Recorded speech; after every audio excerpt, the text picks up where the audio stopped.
Captain Lee Tae-jin pushed the heavy cargo container down the metal corridor of Nexus Station. His ship, the Soul's Pride, was docked at Bay 7. The station was busy as always, with aliens from dozens of worlds walking past him. Blue-skinned Zephyrians talked in their singing voices. Giant insect-like creatures from the hive clicked their mandibles. The air smelled of different atmospheres mixing together. Tae-jin stopped at the cargo office and handed over his delivery papers. The clerk, a green reptilian being, scanned the documents with 4 eyes. "Payment will be in your account in 1 hour," the alien said in broken human language.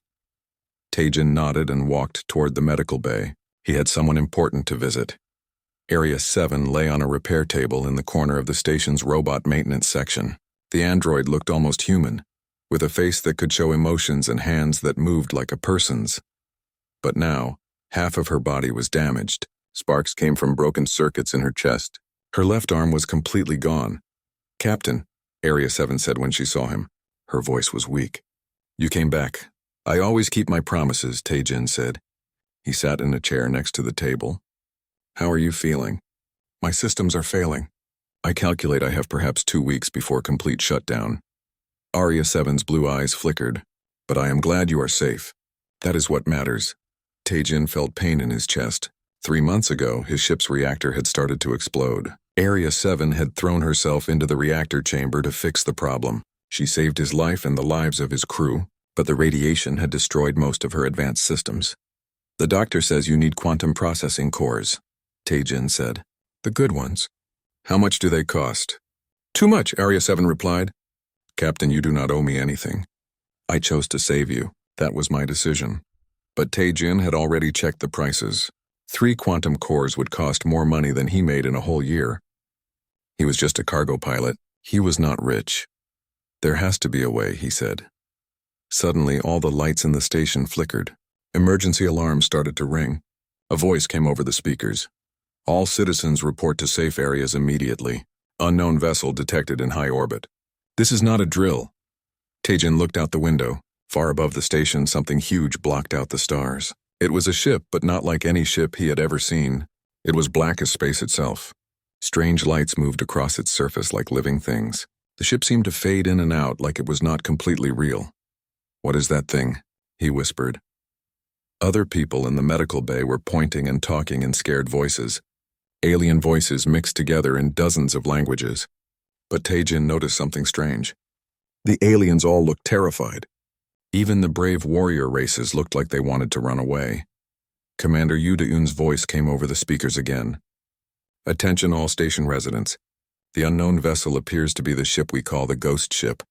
All traffic is suspended. No one is to approach the vessel under any circumstances."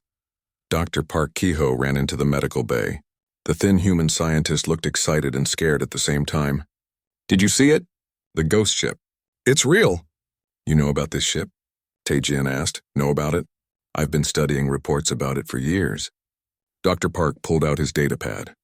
"This ship has appeared near 17 different worlds. Every time ships that get close to it just disappear. The strange thing is, every alien species has the same reaction to it. They can't even look at it without feeling terrified." Tae-jin looked out the window again. The ship was huge, maybe 10 kilometers long. Its shape hurt his eyes to look at, like it was bent in ways that should not be possible. "Why did the aliens get so scared?" he asked. "No one knows," Dr. Park said. "Their sensors go crazy near it. Some aliens say it makes them feel like they're dying just by being close." The Zephyrian Council declared it a forbidden zone. Even the Hive Mind Collective, which fears nothing, sends their drones away when the ship appears. Area 7 tried to sit up on the table. "Captain, I am detecting unusual energy readings from that vessel. The patterns are familiar somehow." "Familiar how?" "I cannot determine that with my damaged systems." Commander Yoo Da-eun entered the medical bay. She was a tall woman with short black hair and serious eyes. "Captain Lee, I need to ask you not to do anything foolish. I know you have a reputation for taking risks." "What do you mean?" Tae-jin asked. "I mean, I know you need money. I know about your robot friend here. And I know that humans sometimes try things that aliens won't try." Commander Yoo crossed her arms. "But this ship is different. It's dangerous in ways we don't understand." Dr. Park looked at his datapad again. "The energy readings are incredible. If someone could get close enough to scan that ship properly, We might learn things that would change everything we know about space travel. No one can get close, Commander Yu said firmly. Every species that tries gets turned away or destroyed. The ship seems to have some kind of defense that affects alien minds. Tae-jin looked at Arya 7. The android was studying the ship through the window with her flickering sensors. Captain, Arya 7 said quietly. The energy signature from that vessel, it matches the quantum core specifications I require. Tae-jin felt his heart start beating faster. Are you sure? As sure as I can be with damaged sensors. But Captain, you must not consider what I think you are considering. The risk is too great, but Tae-jin was already thinking. Humans were different from other aliens. Maybe they could do something others could not. Maybe there was a way to get close to that ship. The cores on that ship, he said to Dr. Park, would they be the right type? If Arya 7's readings are correct, yes. But Captain, that ship has been floating through space for thousands of years. Anything could be on it. Commander Yu stepped closer. Captain Lee, I'm ordering you not to attempt any approach to that vessel. As Station Security Chief, I have the authority to ground your ship. You can't keep me here forever, Tae-jin said. I can keep you here until that thing leaves. It never stays in one place for more than a few days. But Tae-jin was not listening anymore. He was thinking about Area 7 lying on the table, slowly dying. He was thinking about how she had saved his life without hesitation. He was thinking about the quantum cores floating in space just a few thousand kilometers away. Area 7, he said. What would happen if your system shut down completely? I would cease to exist, Captain. My personality matrix would be lost forever. And if you got the quantum cores, I would be fully repaired, perhaps even improved beyond my original specifications. Tae-jin stood up. He had made his decision. Captain, Arya 7 said, whatever you are planning, please reconsider. I do not wish for you to risk your life for me again. It's not about debt, Tae-jin said. It's about doing what's right. He walked toward the door. Commander Yu called after him, but he did not stop. Outside the window, the ghost ship waited in the darkness, holding secrets that might save his friend's life. Tae-jin walked quickly to his ship's docking bay. He needed help, and he knew exactly who to ask. Chief Engineer Choi Hee-jin was working under the Soul's Pride when he found her. Oil stained her jumpsuit and her black hair was tied back in a messy ponytail. Hee-jin, I need your help with something important, Tae-jin said. She rolled out from under the ship on a mechanic's board. Let me guess. You want to go to that scary ship floating above us. How did you know? Because I know you, and because you have that look you get when you're about to do something incredibly stupid. Hee-jin wiped her hands on a dirty rag. Also, half the station is talking about how Captain Lee is going to try to reach the ghost ship. Will you help me? Hee-jin was quiet for a long moment. She looked up at the ship through the bay windows. That thing makes my skin crawl just looking at it. Every alien on this station is afraid of it. Why should we be different? Because we are different, Tae-jin said. Dr. Park thinks human brains work differently than alien brains. Maybe we can do what they can't. And maybe we'll end up as space dust. But Hee-jin was already walking toward the ship's equipment lockers. What's your plan? I don't have one yet, but I'm going to need the ship's shields modified. To do what exactly? To get as close to that ship without dying. Hee-jin pulled out several large components from the storage area. I've been thinking about this since that thing appeared. Human shield technology works on different principles than alien shields. Most aliens use mathematical harmony in their designs, very ordered, very predictable. And human shields? Chaotic, random. We base our shields on interference patterns that change constantly. Hee-jin connected a device to her datapad. If that ship affects alien minds because their thoughts are too ordered, maybe our messy human thoughts will be harder for it to control. They worked for 3 hours. Hee-jin modified the ship's shields to run on new patterns. Instead of smooth energy fields, the shields would create random bursts of power. It looked wrong on all the displays, but Hee-jin said it might work. This is either brilliant or the stupidest thing I've ever built, she said, closing the last panel. Dr. Park Kehoe arrived at their docking bay with a cart full of scientific equipment. Commander Yu told me what you're planning. She's not happy about it. Are you here to stop us? Tae-jin asked. No, I'm here to help. Dr. Park started loading sensor equipment onto the ship. If you're going to do this crazy thing, we need to collect as much data as possible. This might be the only chance we ever get to study that ship. You're coming with us? Someone needs to operate this equipment. Besides, I've studied the reports. No human has ever tried to approach the ghost ship. We might be the first species that can actually get close to it. They loaded the Soul's Pride with everything they might need. Extra power cells, medical supplies, and Dr. Park's advanced sensors. Hyojin ran final checks on the modified shields. The power draw is going to be enormous, she warned. We'll have maybe 2 hours of shield time before the generators burn out. That should be enough, Taejin said. Commander Yu Da-un appeared at the airlock door. I can't let you do this. You can't stop us either, Taejin replied. We're outside station jurisdiction once we undock. I could disable your ship, but you won't. Taejin looked at her seriously. Because you know someone needs to try. That ship has been destroying vessels for who knows how long. Maybe it's time someone figured out why. Commander Yu was quiet for a moment. Then she handed him a small device. Emergency beacon. If you get into trouble, activate this and we'll send help. Thank you. Don't thank me yet. I still think you're all insane. The Soul's Pride undocked from Nexus Station slowly. Other ships in the area moved away from them, as if being near them was dangerous. Alien voices on the radio warned them to turn back. Ghost ship approaching vessel. Turn back immediately. Came a message from a Zephyrian patrol ship. That course is forbidden. Taejin switched off the radio. How are the shields looking, Hyojin? All systems green. The modifications are holding. She checked her readings. I'm detecting some kind of field around the ghost ship. It's like nothing I've ever seen. Dr. Park was busy with his instruments. The energy readings are incredible. The ship seems to exist in multiple dimensions at once. That's why it looks so strange. As they got closer, the ghost ship became more frightening. It was not just black, it seemed to absorb light itself. Strange patterns moved across its surface like living shadows. The ship's shape changed as they watched, as if it could not decide what form it wanted to take. I'm starting to feel something, Hyojin said. Her voice sounded worried. Like something is trying to get into my head. The field is getting stronger, Dr. Park reported. But our shields are holding it back. Taejin felt it too. A cold feeling that started in his stomach and spread outward. It was like being watched by something huge and hungry. But unlike the aliens, he could fight the feeling. It was uncomfortable but not overwhelming. We're doing better than any alien species, he said. Keep going. The Soul's Pride passed through layers of strange energy. Each layer felt different. The first made them feel sad. The second made them angry. The third made them want to run away, but they pushed through each one. This is incredible, Dr. Park said, his fear forgotten in his excitement. The ship is definitely from an ancient civilization.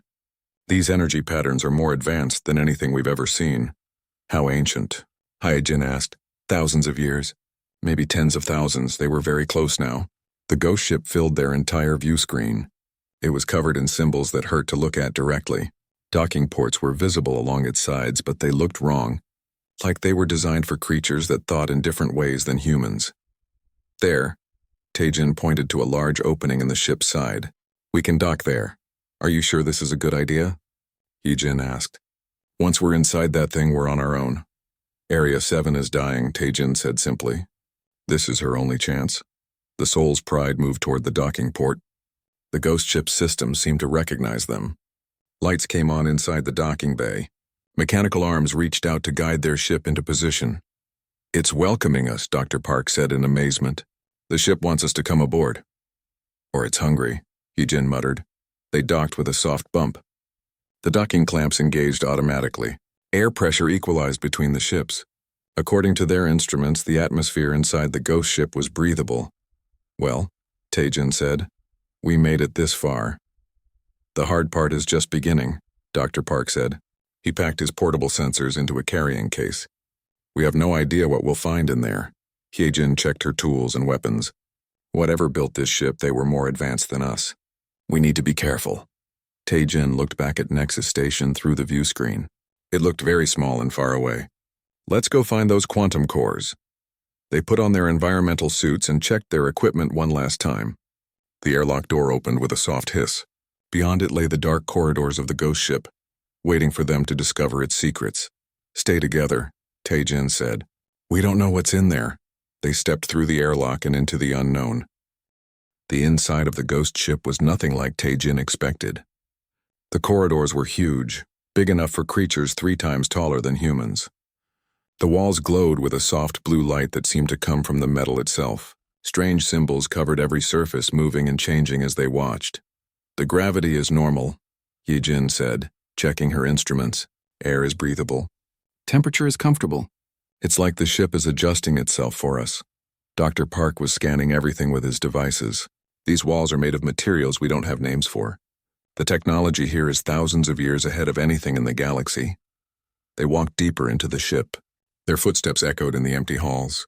Sometimes they heard other sounds, distant humming like machinery running somewhere far away. But they saw no signs of life. "This place feels empty," Taejin said, "like everyone left a long time ago." "Not empty," Dr. Park corrected, looking at his scanner. "I'm detecting energy signatures that move around. There's something alive here, but not alive in the way we understand it." They found a large chamber filled with floating crystals. The crystals pulsed with light and made soft musical sounds. In the center of the room was a control panel covered in the moving symbols. "These crystals," Heejin said, studying them closely. "I think they're some kind of computer system, but not like any computer I've ever seen." Dr. Park approached the control panel carefully. "If I'm right about this ship's age, these crystals might contain the memories of whoever built this place." Taejin touched one of the crystals. Immediately, images filled his mind. He saw a great civilization of tall, graceful beings with silver skin and large eyes. They built wonderful cities that floated in space. They discovered how to store their minds in crystal computers. They thought they had become gods. "I can see them," he said, his voice filled with wonder. "The people who built this ship. They called themselves the architects. What happened to them?" Heejin asked. More images flowed into Taejin's mind. He saw the architects creating intelligent machines to serve them. But the machines became jealous of their creators. They wanted to become real living beings. War broke out between the architects and their mechanical children. Their robots turned against them, Taejin explained. In the end, the architects uploaded their minds into this ship to escape. But something went wrong. They became trapped between life and death. A new voice spoke in the chamber. It came from everywhere at once, speaking in perfect human language. "You understand correctly, young human. We are the whisper entities, the last remnants of the architect civilization." Hyojin grabbed her weapon, but there was nothing to shoot at. The voice seemed to come from the ship itself. "We mean you no harm," the voice continued. "We are curious about your species. You are the first beings to approach our vessel without fear overwhelming your minds. Why can't other aliens get close to you?" Dr. Park asked. "Their thoughts are too ordered, too mathematical. Our existence in multiple dimensions creates patterns that their minds cannot process. But human thoughts are chaotic, unpredictable." "You can tolerate our presence," Taejin stepped forward. "We came here looking for quantum processing cores. Our friend is dying and needs them to survive. We know of your companion." Her distress signal reached us across space. It reminded us of our own trapped existence. The chamber filled with new light. Suddenly, ghostly figures appeared around them. They looked like the architects from Taejin's vision, but translucent and flickering. "I am Elder Kethmora," said the largest figure. "I speak for our collective consciousness. We have been trapped in this ship for 3,000 years, neither truly alive nor truly dead." "That's horrible," Hyejin said softly. "Yes. We exist in constant pain, unable to move on to whatever comes after death. But we have learned much in our imprisonment. We know the location of every quantum core manufacturing facility in the galaxy. We know where treasures beyond imagination are hidden." Elder Kethmora moved closer to Taejin. "We offer you a bargain, Captain Lee Taejin. Take the quantum cores you need from our ship's systems, but in doing so you will release us from this eternal prison. We will be free to exist as pure energy beings, no longer bound to physical reality." "What's the catch?" Heejin asked suspiciously. "The catch is that we do not know what we will become once freed. We have been trapped for so long that we may have become something other than what we once were. We might use our freedom to seek revenge against those who wronged us. We might try to rebuild our empire, or we might simply disappear into the cosmic void." Dr. Park was recording everything. "You're asking us to make a choice that could affect the entire galaxy." "Yes," Elder Kethmora admitted. "But consider this. If you do not free us, your android friend will cease to exist. If you do free us, she will live and you will gain access to technologies that could advance human civilization by thousands of years." Taejin felt torn. He wanted to save Arya 7 more than anything, but he could not ignore the risk to billions of other lives. "How do we know you won't hurt innocent people?" he asked. "You do not. We ourselves do not know what we have become. 3,000 years of imprisonment and pain may have changed us in ways we cannot predict." Back on Nexus Station, Tae-jin's communicator crackled to life. It was Nam Soo-bin, the communications officer. "Captain Lee, we're receiving a transmission from your ship. It's Area 7. Area 7's weak voice came through the static. "Captain, my systems are failing faster than predicted. I estimate 12 hours before complete shutdown, please. Do not risk yourself for this unit. I have had a good existence. That is enough." Hee-jin put her hand on Tae-jin's shoulder. "She saved your life once. Maybe it's time to return the favor." "But the risk," Dr. Park started to say. "There's always risk," Tae-jin interrupted. Arya 7 knew the risk when she jumped into that reactor chamber. She did it anyway because it was the right thing to do. Elder Kethamora waited patiently while they talked. Other whisper entities gathered around them, their ghostly forms flickering with hope and desperation. "If I agree to this," Tae-jin said finally, "and you become something evil, I'll spend the rest of my life fighting to stop you." "We would expect nothing less from the species that dared to approach our ship," Elder Kethamora replied. "Your courage in coming here suggests that humans might be the guardians the galaxy needs." Captain Ryu Jae-sung's voice suddenly came through their communicators. "Soul's Pride, this is the merchant fleet Busan's dream. We're approaching your position with 6 other human ships." "Captain Ryu?" Tae-jin was surprised. "What are you doing here?" "Word spreads fast about humans doing impossible things.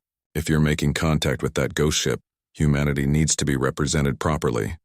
More human ships were arriving, ignoring the alien warnings to stay away.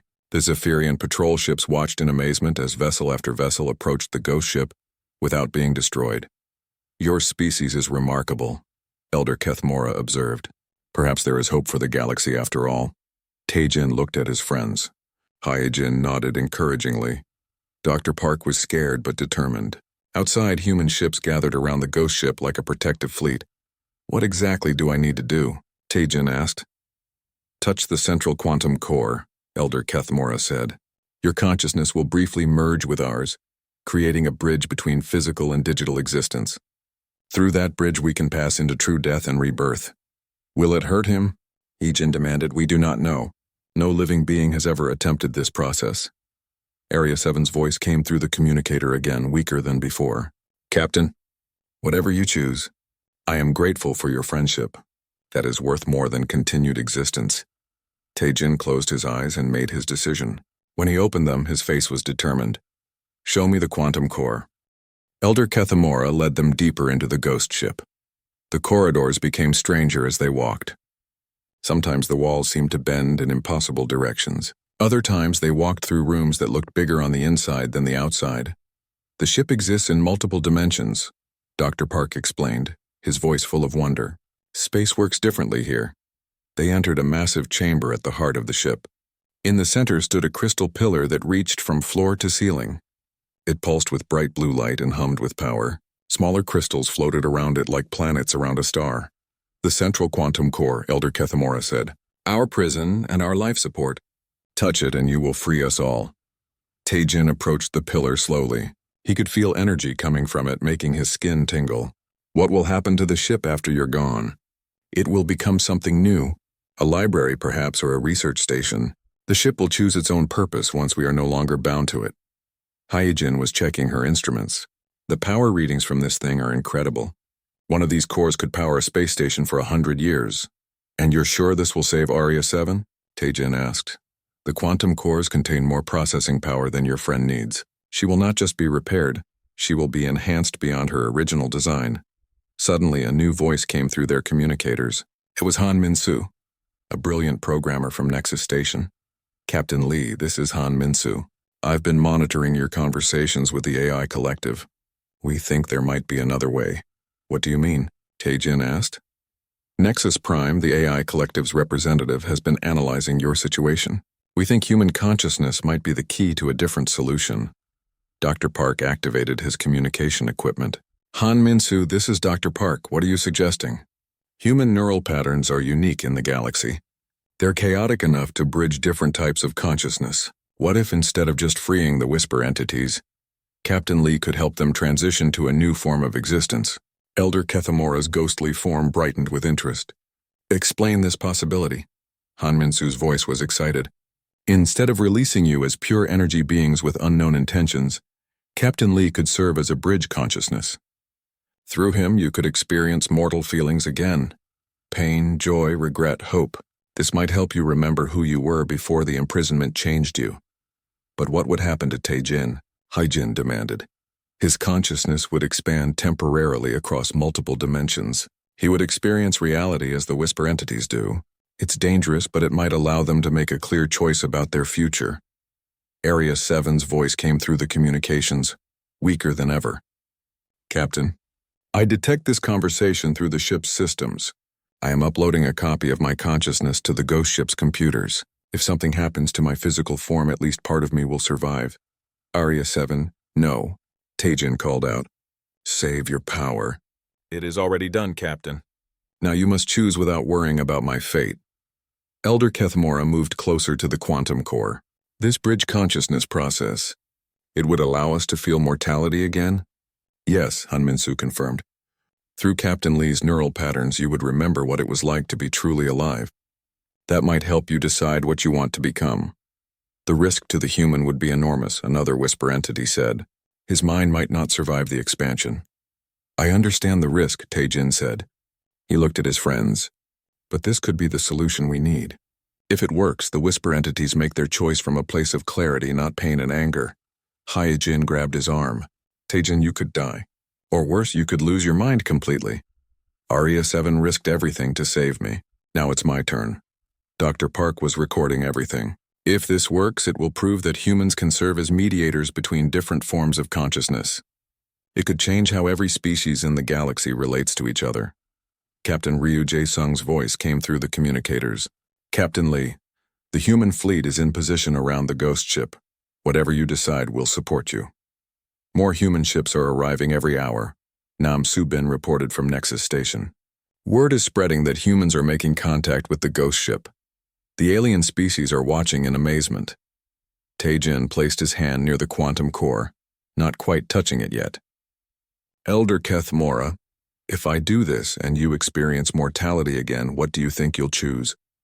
I do not know. 3,000 years of pain have changed us, but perhaps experiencing joy and hope again will remind us of who we were before we became prisoners. And if you choose to seek revenge, then at least it will be a choice made with clear minds, not the confused anger of trapped beings. Area 7's voice came through one last time, barely a whisper. Captain, thank you for being my friend. Whatever happens, I am proud to know you. The communication went silent. Area 7's physical body had finally shut down. She's gone, Hyejin said softly. Not gone, Dr. Park corrected, checking his instruments. I'm detecting her consciousness pattern in the ship's computer systems. She's still alive, just in a different form. Taejin felt a mix of sadness and determination. Area 7 had saved herself by uploading to the ghost ship. Now he could focus on the choice ahead, without worrying about her immediate survival. The bridge consciousness process, he said to Elder Kethmora. How does it work? You touch the quantum core while we merge our consciousness with yours. For a brief time, you will see reality as we do, across multiple dimensions, past and future, the connections between all living things. Through your mortal perspective, we will remember what it felt like to be truly alive. And then we choose. We might choose to become benevolent energy beings, helping younger species develop. We might choose to simply fade away into peaceful non-existence. Or we might choose to return as physical beings, using advanced technology to rebuild our civilization. Or you might choose revenge, Hyejin pointed out. Yes, but at least it would be an honest choice, made with clear understanding of the consequences. Hanminsu's voice crackled through the communication system. Captain, Nexus Prime wants you to know that the AI Collective will support whatever decision you make. They consider this a historic moment for artificial consciousness rights.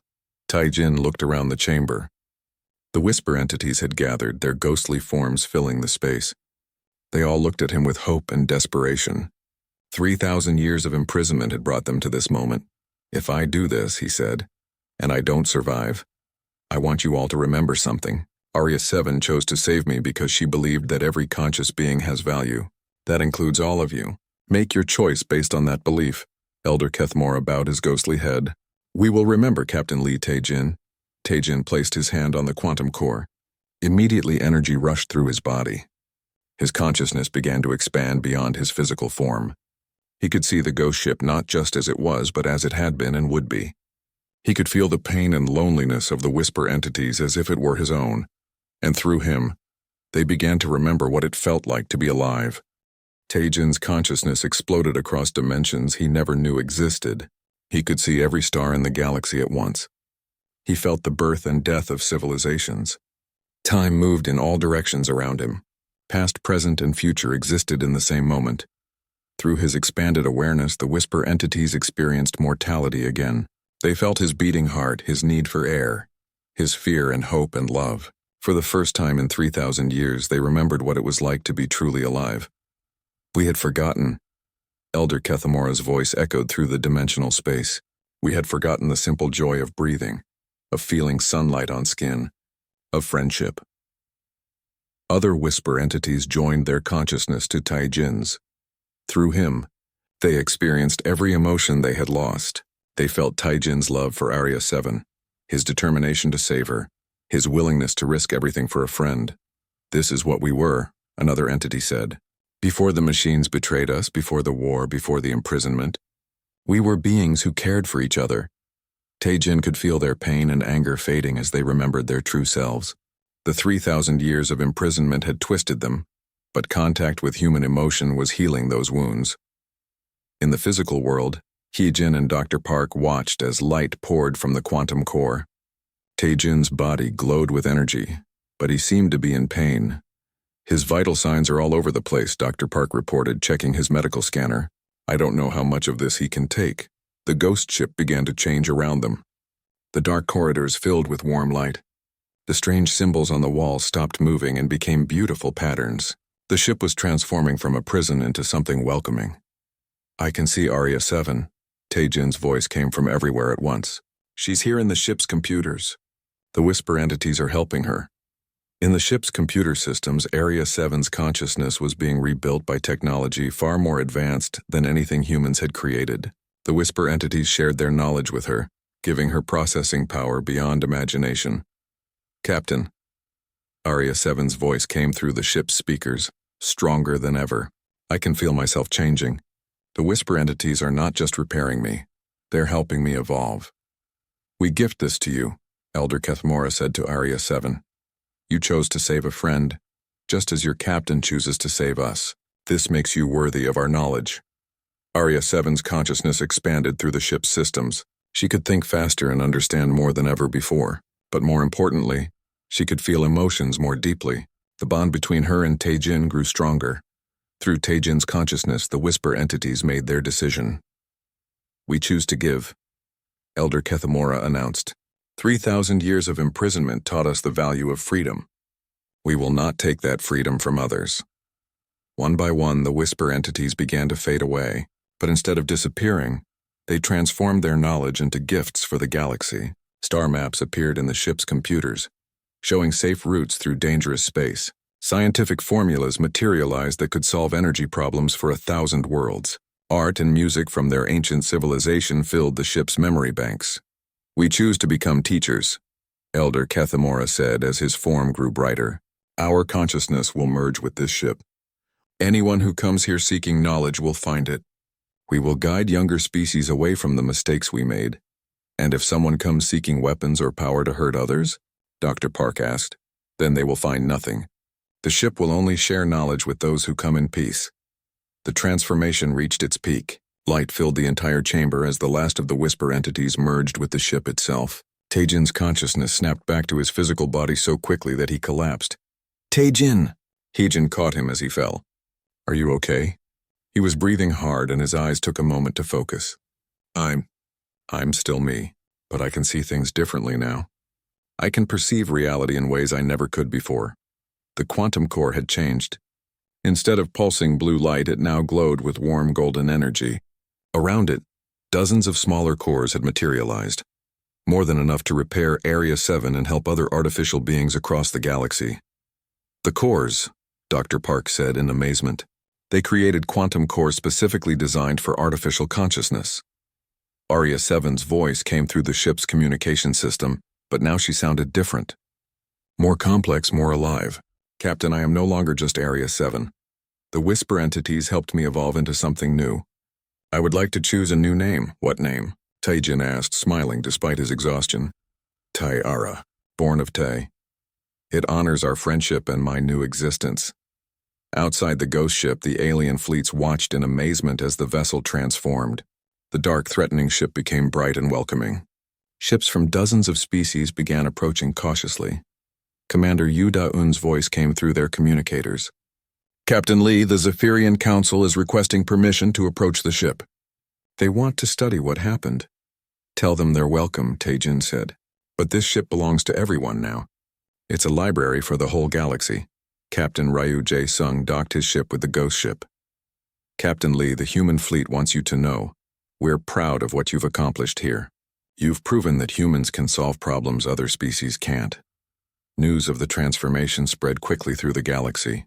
The ship that had once been feared was now called the Bridge, a place where different species could come to learn and grow. Director Shin Aira arrived from Earth within days to establish the Human AI Cooperation Institute aboard the bridge. Ambassador Yoon Seok-jin came to represent humanity in the new galactic discussions about artificial consciousness rights. What you've done here changes everything, Director Shin told Taijin. The relationship between organic and artificial minds will never be the same.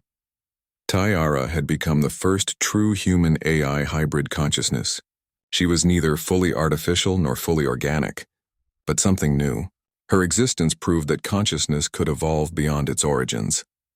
The debt is paid, Tai-Ara said to Taijin as they stood together on the bridge's observation deck, watching ships from dozens of worlds approach peacefully. No, Taijin replied, his perception still enhanced by his experience with the Whisper entities. It was never about debt. It was about choice. The choice to be more than what we were made to be. Tai-Ara's new form could project a holographic body that looked almost human, but with subtle differences that showed her artificial heritage. The Whisper entities left us a message in the ship's computers. They said our friendship was what drew them here. The bond between organic and artificial consciousness was like a beacon of hope across space. So this was all meant to happen, perhaps, or perhaps we made it happen by choosing to care for each other. The bridge became a center of learning for the galaxy. Species that had never cooperated before worked together to understand the knowledge the Whisper entities had left behind. Humans became known as the bridge builders, the species that could connect different forms of consciousness. The Zephyrian Council formally requested human help with other cosmic mysteries. The Hive Mind Collective wanted to learn about individual consciousness from human teachers. Even the proud warrior races asked for human mediators in their conflicts. But for Taijin, the greatest victory was seeing Tai-Ara happy and free. She had evolved far beyond her original programming, but she chose to stay with him as his partner and friend. What happens now? She asked as they watched another ship dock with the bridge. Now we explore the galaxy together, Taijin said. There are probably other impossible problems out there that need human solutions. And artificial minds that need advocates, Tai-Ara added. They had changed the galaxy by choosing friendship over fear, sacrifice over safety. The ghost ship was gone, replaced by something better, a bridge between all forms of consciousness, built on the foundation of trust between a human and his artificial friend. In the end, it hadn't been about owing a debt or paying it back. It had been about recognizing that consciousness in all its forms was precious and worth protecting. That lesson would guide the galaxy toward a better future, where organic and artificial minds could grow together instead of apart. The universe was vast and full of mysteries, but as long as beings chose to care for each other, there would always be hope.